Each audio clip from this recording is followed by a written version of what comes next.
వరద నష్టంలో ఎంతమంది ప్రాణాలు కోల్పోయారు? నేను మొన్నటి నుంచి ప్రశ్నిస్తున్నది అదే. మొదటి రోజున 16 మంది అని చెప్పారు. ఆ తర్వాత రోజున 12 మృతదేహాలు దొరికినాయని ఈనాడులోని రాసుకొచ్చారు.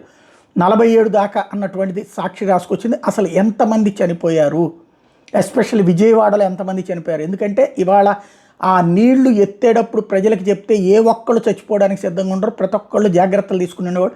అంత ఆస్తి నష్టం కూడా జరుగుండేది కాదు. ఎంతమంది చనిపోయారు అన్నటువంటి లెక్క తేలాల్సి ఉందంటే తాజాగా ప్రభుత్వం స్పష్టత ఇచ్చింది. 45 మంది చనిపోయారని చెప్పింది. ఇందులో అత్యధికంగా ఎన్టీఆర్ జిల్లాలో 35 మంది ప్రాణాలు కోల్పోయారు. అంటే బుడమేరు వరదకి మొత్తం 6.44 లక్షల మంది మీద వరద ప్రభావం పడినట్టు నేను చెప్పాను మొన్నటించిన. 3 లక్షల కుటుంబాలు ఇక్కడ లెక్క టోటల్గా అన్నటువంటిది. ఇప్పుడు టోటల్గా 6,44,000 మంది ప్రజల మీద ఇది ప్రభావం పడింది అన్నటువంటిది ప్రభుత్వం అధికారికంగా చెప్పింది. ఇంకా గల్లంతైనటువంటి కేసులు అంటే ఇప్పటికీ వరద రోజు నుంచి కనిపించకుండా పోయినటువంటి వాళ్ళు ఎందరన్నటువంటిది తేలాల్సి ఉంది.